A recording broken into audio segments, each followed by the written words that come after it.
पाकिस्तान जो है मौशी बहरान से भी दो चार है और जो क्लाइमेट चेंज है उससे भी। इसके तदारुक के लिए जो बजट में इजाफा है उस हवाले से भी बिलावल ने कहा कि अगर हम हुकूमत में आएंगे तो उसके बजट में इजाफा करेंगे। बाद में उन्होंने मीडिया से गुफ्तगू की और कहा कि शहबाज शरीफ का सिंध में मुबाहिसे का चैलेंज कबूल है।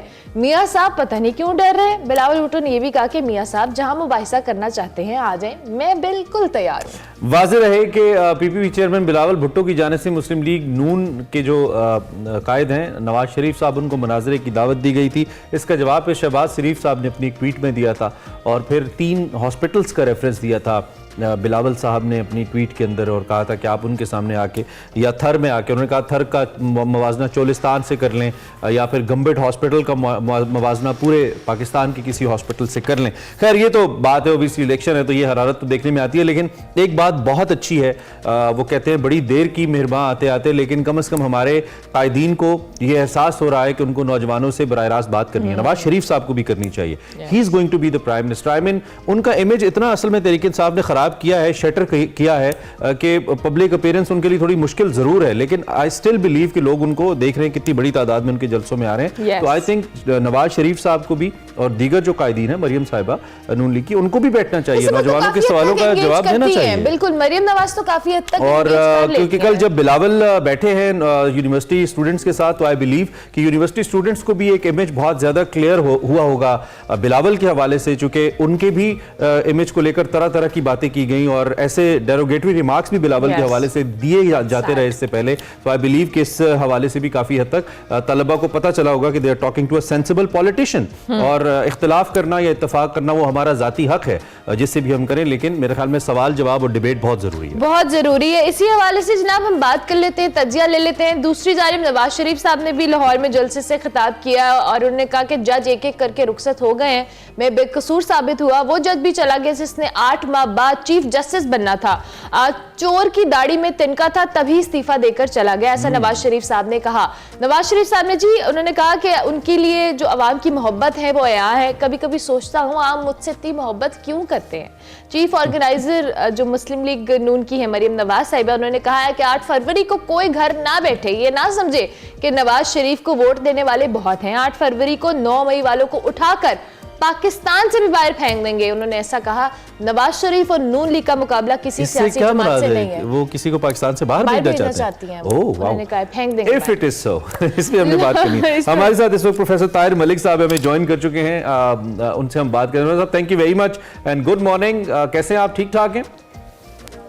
सब शुक्र अल्लाह का, आप ठीक हैं? अल्हम्दुलिल्लाह। Thank you for joining us जी। उम्मीद है कि इस्लामाबाद का मौसम भी लाहौर के मौसम की तरह ही है। मैं अक्सर साफ़ियों को देख के, जब हमारे साफ़ी दोस्त आते हैं तो मैं मौसम का रेफरेंस ज़रूर देता हूँ, क्योंकि इससे इशारा सियासी मौसम की तरफ होता है और वहाँ पे मौजूद गर्द चमक की तरफ होता है। वो कितनी है इस वक्त, और ये जो मोमेंटम जिसके बारे में हम कह रहे थे नहीं बन रहा इंतखाबात का, आप तो बड़े सीनियर तज्जियाकार हैं, आपने बड़े इलेक्शंस ऑब्जर्व किए हैं, मोमेंटम बन गया है अब आपको लगता है मलिक साहब? जिन जमातों का मोमेंटम बनाना चाहते हैं उनका बन गया और जिनका नहीं बनाना चाहते उनका नहीं बना।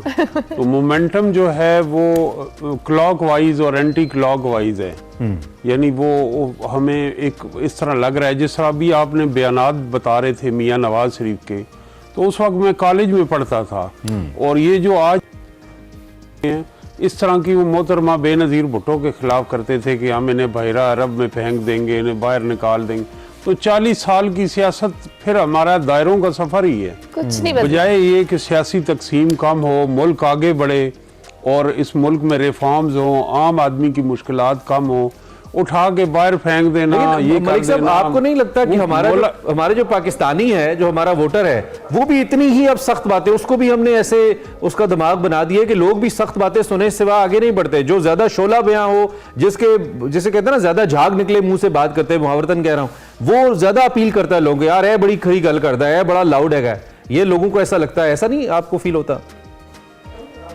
जी, ये ऐसा मिजाज बनाया गया कि अगर मज़हब की बात हो तो तब भी हम जज्बातियत और वो जोश और जज्बा जो है उसके मंतक और दलील के बजाय उधर जाते हैं। फिर हमारे यहाँ जो पॉलिटिक्स में डिबेट होना चाहिए उसकी जगह एक करैक्टर है मौला जट और नूरी नाती, ये पंजाब के 2 करैक्टर हैं जीटी रोड पे। तो हम इस मोला नत और मोला जट और नूरी नत से नूरी निकल ही नत नहीं कौन है, सकते। ताई ये जो साहब? बढ़ के हैं और ये मेरा है सवाल नूरी नत का है, साबिक नूरी नत कौन? साबिक दौर में भी यही देख लें, हमने 3-4 साल यही सुना, नहीं बैठूंगा, चोर हैं, डाकू, मैं कल्ला ही काफी हूं, छोड़ूंगा सर, वो भी नहीं, तो है। ये करूंगा वो करूं, तो मुल्क आगे नहीं बढ़ रहा इस लिहाज से। अच्छा ताहिर मलिक साहब, दूसरी जानिब अभी हम ये जो कैंपेन्स की बात कर रहे हैं जिसमें बिलावल भुट्टो जरदारी ने कल यूथ के साथ इंगेज किया और अपने मंशूर को इन डिटेल भी बताया कि जी हमारा क्या प्लान है और पाकिस्तान को क्या चैलेंजेस और क्या मसाइल दरपेश हैं। फॉर्चुनेटली हमें ये सुन के अच्छा लग रहा है कि इन सियासतदानों को पाकिस्तान के एटलीस्ट मसाइल तो पता है जिनको वो एड्रेस कर रहे हैं, लेकिन आपको क्या लगता है कि जो इनका इंटरेक्शन है यूथ के साथ, ऑब्वियसली एक परसेप्शन बनाया गया over the period of time in politicians को लेके, वो ठीक होगा इस तरह की इंटरेक्शन से जो इस कैंपेन के दौरान की जा रही है? बिल्कुल, मैं ये समझता हूँ कि आपने सुनी होगी बिलावल की तजवीज़ भी कि एक ग्रैंड डिबेट होनी चाहिए। तो अगर बरतानिया में, अमेरिका में राउंड्स ऑफ डिबेट होते हैं और करोड़ों वोटर ये फैसला करते हैं कि फॉरेन पॉलिसी पे फलां लीडर की क्या राय है, इकॉनमी में, बैंक के इंटरेस्ट रेट पे, हेल्थ एजुकेशन रिफॉर्म पे, तो क्यों ना एक डिबेट हो तमाम सियासी जमातों के रहनुमाओं से, जो हमारे वजीर आज़म बनना चाहते हैं, जो सदर बनना चाहते हैं, जो वजीर आला बनना चाहते हैं, उनके दरमियान डिबेट होना चाहिए। डिबेट से भागने वाले, इशूज से भागने वाले लोग हैं। इसकी रवायत 1970 के जब इलेक्शन हुए थे तो उस वक्त पीटीवी एक होता था और रोहिदाद खान साहब सेक्रेटरी इंफॉर्मेशन थे।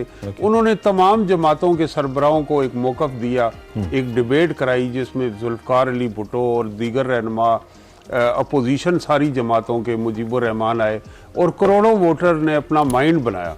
आज भी हमें इस डिबेट की ज़रूरत है। देखें, कायद आज़म मोहम्मद अली जिन्ना पाकिस्तान का केस कहाँ प्रेजेंट करते रहे, इस्लामिया कॉलेज लाहौर में और एडवर्ड कॉलेज पेशावर में, अलीगढ़ यूनिवर्सिटी में उन्होंने स्टूडेंट से खिताब किया।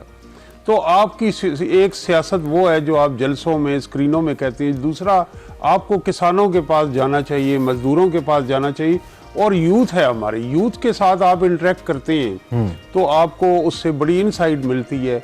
जो इकबाल कह गए कि जवानों को पीरों का उस्ताद कर, खिरत को गुलामी से आजाद कर। जो कौमें और जो लीडर नौजवानों के सवालों से भागना चाहती हैं वो हकायक का सामना नहीं कर सकती। मलिक साहब, हमारे यहाँ समझता हूँ कि मियां नवाज शरीफ को इस तजवीज़ को वेलकम करना चाहिए। वो एक एक्सपीरियंस सियासतदान एक है। तो सर आपने बड़ी अच्छी बात की है, तो हम कहते हैं कि हमारा प्लेटफॉर्म हाजिर है। है। अगर ये सारे सियासी रहनुमा इस प्लेटफॉर्म को इस्तेमाल करना चाहें तो आई थिंक इससे अच्छी और कोई बात नहीं हो सकती। And we are here to welcome them कि वो आए, बैठें और बात करें और अवामी मुस्तकबिल। असल जी सही कह रहे हैं, वो इन प्लेटफॉर्म्स को इश्तारात के जरिए इस्तेमाल करते हैं, लेकिन बराह रास्त क्यों नहीं हर लीडर आपके चैनल पे, एक्सप्रेस पे बैठता और लाइव कॉल नंबर हो, फोन आप उससे सुने। आप वो वैसे एक लाइव कॉल तो ना ताहिर मलिक साहब, तमाम प्रोफेसर ये जो हमारे तमाम प्राइम मिनिस्टर्स हैं ये लेते रहे हैं। हम पाकिस्तान पीटीवी में जब थे तो यूसुफ रजा गिलानी साहब भी लाइव कॉल्स लेते थे, नवाज शरीफ साहब भी लेते थे और खान साहब भी लेते थे। वो माशाल्लाह सारी ओरिजिनल ही होती थी, मतलब मैं क्या कहूँ इसको, तो वो सब प्राइम मिनिस्टर्स को लगी लिपटी कह सुना दी जाती है। अच्छा, मेरा एक सवाल है, वो सवाल बड़ा इंपॉर्टेंट है कि मुसलसल बिलावल जो कि अपनी campaign to be a prime minister कर रहे हैं, तो एक सर्टेन क्वालिफिकेशन पाकिस्तान के अंदर चाहिए to be a prime minister. I know आपको मालूम है कि मैं क्या कह रहा हूँ, तो क्या बिलावल क्वालिफाई करते हैं उस सारी चेकलिस्ट के ऊपर to be a prime minister at this point of time? मैं समझता हूँ कि देखिए, ख्वाहिश तो हर सियासी लीडर की होती है, लेकिन ये है कि उन्होंने ये जो कैंपेन शुरू की है ये लेट शुरू की है। जो इलेक्शन के दौरान पार्टी ने अनाउंस किया, उन्हें 2-4 साल पहले से ये कैंपेन शुरू करनी चाहिए थी और अपना केस बिल्ड करना चाहिए था, सिंध के अंदर फोकस करना चाहिए था। और फिर वो जिस कौमी असम्बली में वो आए हैं, अच्छा उन्होंने पार्लियामेंट्री पॉलिटिक्स की, पिछली असम्बली में इलेक्ट हुए, वजीर खारजा बने, तो ये जो कैंपेन है वो उन्हें 2 साल पहले शुरू करनी चाहिए थी। इस लिहाज से वो लेट हैं। और दूसरा, उनके वालिद जो हैं वो टीवी पे ये कह रहे हैं कि वो नातजुर्बाकार हैं। इन 2 चीज़ों की वजह से उन्हें इसका नुकसान हुआ। ठीक है। अच्छा, एक और बड़ा अहम नुकता है, ये मैं कल सोच रहा था, आई वाज रीडिंग समथिंग, तो मेरे जहन में आया कि जब भी कोई नया कप्तान आता है तो वो अपने प्लेयर्स लेके आता है टीम के अंदर, ये कम से कम कुछ शफल जरूर करता है, बैटिंग ऑर्डर बदल देता है, बॉलिंग ऑर्डर बदल देता है, यानी कि अपनी टीम खिलाने की कोशिश करता है। और इदारों के सरबराहान आते हैं, वो अपनी मर्जी के लोग लगाते हैं। बिलावल साहब अगर पीपल्स पार्टी में जब से एक्टिव हुए हैं, अपनी ट्रेनिंग के बाद जो बाकायदा उनकी कराई गई, फिर वो अमली सियासत में आए, उसके बाद हमने ये नहीं देखा कि पार्टी के अंदर बिलावल साहब ने कुछ ऐसे इनिशिएटिव्स लिए हों जो बिलावल ओरिएंटेड इनिशिएटिव्स हों, और हम कहें कि बिलावल ने ये जो इकदाम किया ये बड़ा इंप्रेसिव था, मां सिवाय इसके कि वो बोलते बड़ा अच्छा है, मुल्की मसाइल को समझते हैं, खुद दहशतगर्दी के डसे हुए हैं, तो वो समझते हैं कि कितना नाजुक मसला है और एक रिस्पॉन्सिबल पॉलिटिशियन एक्ट करते हैं। लेकिन पार्टी की सतह पे, हुकूमत की सतह पे ना तो उनकी कोई टीम अपनी नजर आती है, ना उनका कोई अपना खिलाड़ी नजर आता है। तो how would he make a good team being in government? ये बड़ा अच्छा आपका सवाल है। ये इन तमाम लोगों को, मोनिस इलाही को, हमजा शहबाज को, मरियम नवाज को और एमल वली को, बिलावल भुट्टो को, इनको ये इस चैलेंज का सामना है। क्या चैलेंज का सामना है कि हमारे साउथ एशियन कल्चर में हम वालदैन का, एल्डर्स का एहतराम करते हैं, उनके सामने हम ऊंची आवाज में बोलते भी नहीं है। तो ये पॉलिटिक्स भी ऐसे कर रहे हैं कि जहां ये तासर अवाम में जा रहा है कि ये इन पार्टी के अंदर इनकी फैसला कुन पोजीशन नहीं है। इन पार्टी के अंदर फिर भी आसिफ अली जरदारी बाइख्तियार हैं, शहबाज शरीफ बाइख्तियार है, नवाज शरीफ बाइख्तियार है, असफंदियार वली बाइख्तियार है, मौलाना फजलुर रहमान बाइख्तियार है। तो ये इस साउथ एशियन कल्चर में डायलेमा में, लेकिन प्रोफेसर मरियम नवाज ने अपनी टीम भारत बनाई है, चाहे तलाल चौधरी हो, चाहे बैरिस्टर दानियाल हो पिंडी से, आपको मालूम है ये सारे लोग मरियम की टीम के लोग हैं और इनको टिकट्स मिले हैं, ये लोग ऊपर आए हैं। नहीं, लेकिन देखिए ना, मरियम भी ये है कि पार्टी के अंदर वो उनका ट्विटर अकाउंट साल साल खामोश भी हो जाता है, और ये है कि वो उस तरह से असर्ट जो फैसले हैं वो शहबाज शरीफ करते हैं और नवाज शरीफ करते हैं। मरियम की इंटरेक्शन बहुत वाइड है, टीम भी बनाई है, लेकिन मैं नहीं समझता कि पार्टी के अंदर उन्हें फैसले का भी इख्तियार है या नहीं। यही पोजीशन हमें बिलावल की भी नजर आती है। तो जो पोजीशन मतलब मोहतरमा बेनजीर भुट्टो को थी, जुल्फकार अली भुट्टो की थी, वो इनकी नहीं है इस पोजीशन में, क्योंकि इनके वालिदैन हैं, इनके चाचे मामे। तो ये डायनेस्टिक मॉडल भी इनके रास्ते में रुकावट है कि ये फैसला करने के लिए पूरी तरह आजाद नहीं है। ठीक है। अच्छा तारिक साहब, दूसरी बहुत सारे फैसले इन्होंने किए, ठीक है, जो इनके वालिदैन ने रिवर्स कर दिए। अभी आपने जिस पॉइंट की तरफ इशारा किया, ऑब्वियसली अगर ये सब लोग जो आप कह लें अगली जनरेशन इन सियासतदानों की इस प्राइम मिनिस्टरशिप के लिए या दीगर अहम ओहदों के लिए कॉन्टेस्ट कर रही है, अगर इनके अंदर अभी से वो कह लें एक डर है या वो डिसीजन मेकिंग उनको उस तरह से इख्तियारात नहीं मिल रहे, तो आगे जाके जब ये इन पोजीशंस पे आए या उसको ओन करें तो फिर वही बात हो गई कि इनको तो कोई और चला रहा है या इनकी फैमिली पॉलिटिक्स उस तरह से है, तो फिर वो उसका इम्पैक्ट जो मसाइल के हल है उस पर कैसे आएगा? ये बिल्कुल आपका सही सवाल है, और ये है कि ये अभी तक कंफर्ट जोन में भी है। अगर आप इनकी कोई पॉलिटिकल स्ट्रगल नहीं है, ये ड्राइंग रूम से बाहर अभी तक नहीं निकले, और ये माँ बाप की शील्ड में, जिस तरह माँ बाप छोटे बच्चों को सुबह स्कूल छोड़ने जाते हैं, उन्हें सर्दी गर्मी से बचाते हैं, तो इनके लिए जो स्पेस है कंफर्ट जोन वाली, इनके पेरेंट्स ने काट, इनकी लॉन्चिंग भी वहां से हो रही। हमजा शहबाज सियासत में कैसे आए हैं जी, माँ अपने बाप की छतरी के नीचे आए हैं, और बिलावल कैसे आए हैं और बाकी कैसे आए, मरियम कैसे आए, अपनी इनफरादी हैसियत में ये उस तरह से आगे नहीं आए। ठीक है, एडवांटेज होता है, एक सियासी घर में आप पैदा हुए, लेकिन आपको वहाँ मोहतरमा बेनजीर भुट्टो की अपनी स्ट्रगल थी, उनका बाप जो फांसी लग चुका था, और हम लोग देखते हैं।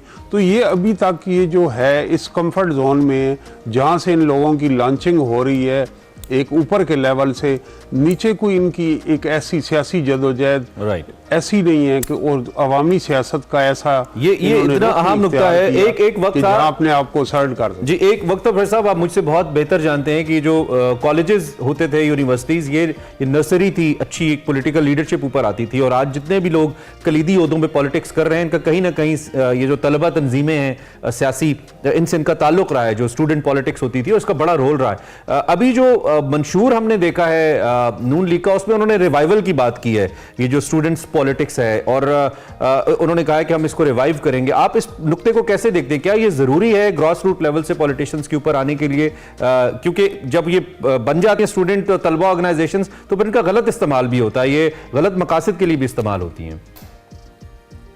अच्छा, इसमें दो चीजें, एक तो ये कि स्टूडेंट यूनियन और चीज है और तलबा तंजीमें और चीज।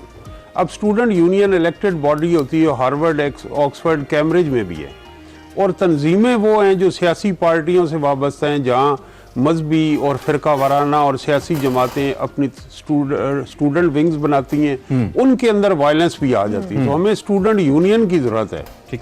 तो स्टूडेंट यूनियंस का ज़ाब्ता अखलाक होता है, सिर्फ स्टूडेंट उसमें हिस्सा ले सकते हैं। और यूनिवर्सिटी के अंदर, कॉलेज के अंदर उससे लीडरशिप जो है वो इमर्ज करती।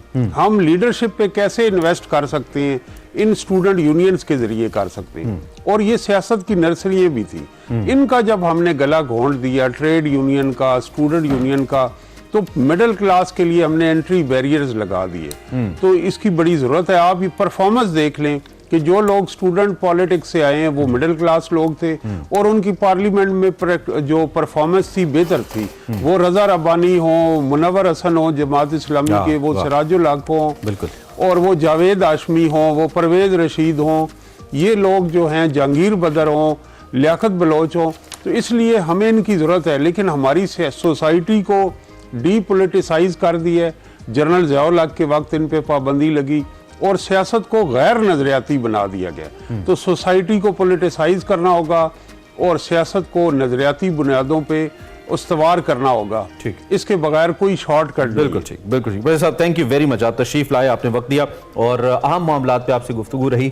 हमने कोई कि हम रिवायती गुफ्तगू ना करें जैसी आम करंट अफेयर्स के प्रोग्राम्स में हो रही है, हम मुख्तलिफ एंगल्स को टच करें और ये हम करते रहेंगे इंशाल्लाह टिल इलेक्शन और उसके बाद भी।